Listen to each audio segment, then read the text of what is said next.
The Denver Broncos are on a business trip, and their business right now is convincing the rest of the NFL that they are young and hungry, they believe in each other, and they are here for real, and things are different. They've forgotten the past 8 years of hurt, and they are focused solely on what this team is and what it can do, and I think the win that we saw today in Tampa is a statement victory that will translate the rest of the season. We're going to break down why it was a better game than you might even think. If you're new to the channel, I'm Ben. I'm a diehard Denver Broncos fan. If you like the Denver Broncos and have not given up, helps me out a ton if you would like and subscribe. Everything Sean Payton told us this offseason, he said, I've kept 2 middle fingers. If I win 7 games, it'll be the first time in my career. I'm better at evaluating quarterbacks than any other team in this league. I tricked the rest of the NFL to get Bo Nix. This defense is a top 10 defense in the league, and all of it is ringing true. And it's what we saw today, and it is a great, great time to be a Denver Broncos fan because our future is crazy bright.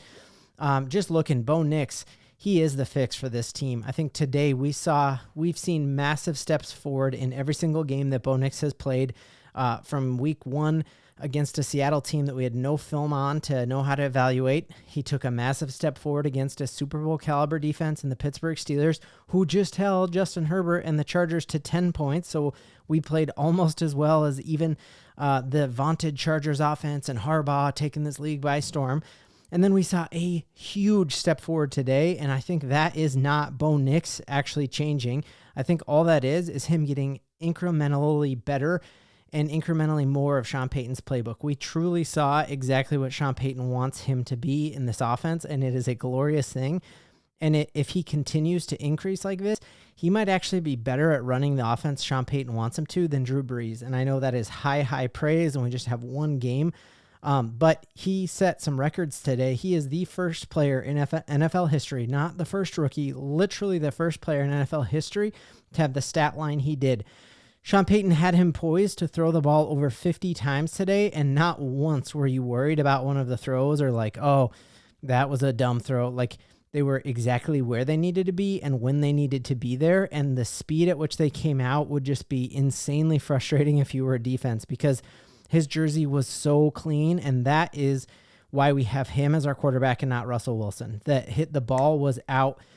It was like it was snapped in his hands and it was out. It reminded me of the preseason where pretty much every time he had the ball, he led us down the field towards points other than when Javonte Williams fumbled. And today, first player in NFL history to have 25 passes. His completion percentage was over 69%.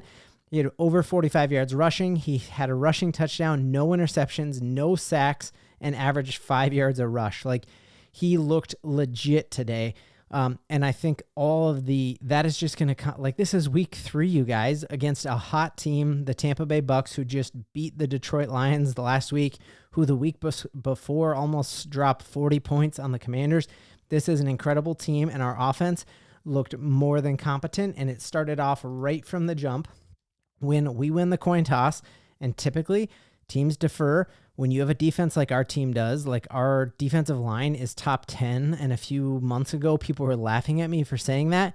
And without Baron Browning, we sack Baker Mayfield today more than the Lions did last week with Aiden Hutchinson. And so many people were in my comments calling me a grifter and saying like, oh, you don't have half the talent the Detroit defensive line does. And I'm like, well, they have Aiden Hutchinson, but we got a platoon of guys. And even with Baron Browning healthy or hurt, we saw Cooper look amazing, Allen look amazing, Dondre Tillman come out and pop off. We saw Benito just constantly there in the backfield, and that was awesome. So even with that defensive front, even though Sean Payton knew it'd be a 3-and-out, he wanted to set the tone, and from there on, it was a lock. Like, you knew the Denver Broncos had this game because of the confidence that Sean Payton put in Bo Nix, and you see that from him being like, give me the ball, we're going to go score on these clowns.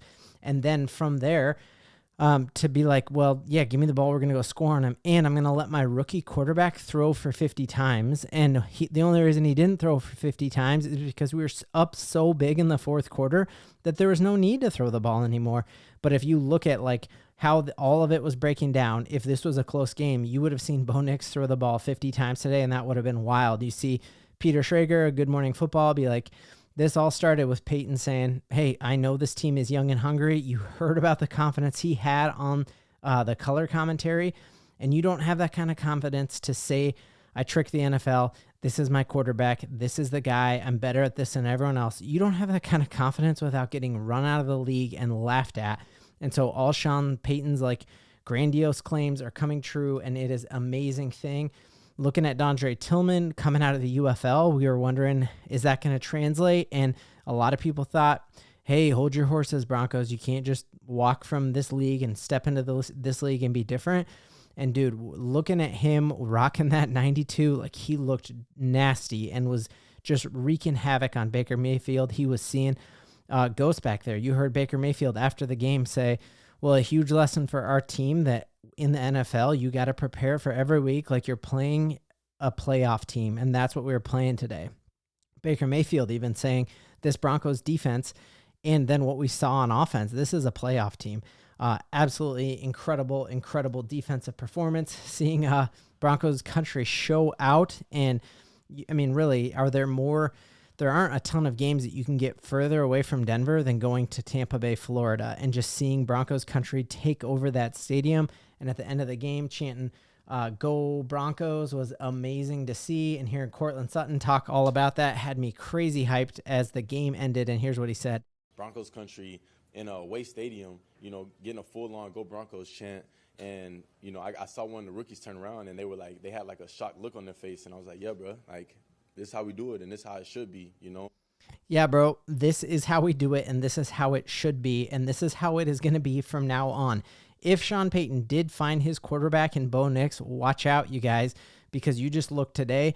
You saw the Chargers drop a game and were within striking distance of them. You saw the Raiders lose to the Panthers, and who knows what's going to happen with the Kansas City Chiefs. Like, everything is now back in play, and one of the things that I've just got to jump on here and talk about is so many people have been calling for Sean Payton to be run out of town already. Like, national media, local media, all the time, people are saying, misportraying him as not being a player's coach and saying he's too militant. I'm on this roundtable every week, and they all are saying that he has John Gruden vibes and that he's like Bill Belichick and he's way too militant.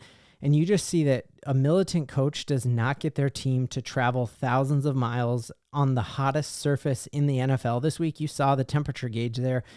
Bo Nix taking off his helmet looked like he was coming off of like the face of the sun or like coming out of a sauna. He looked awful, like real bad, right?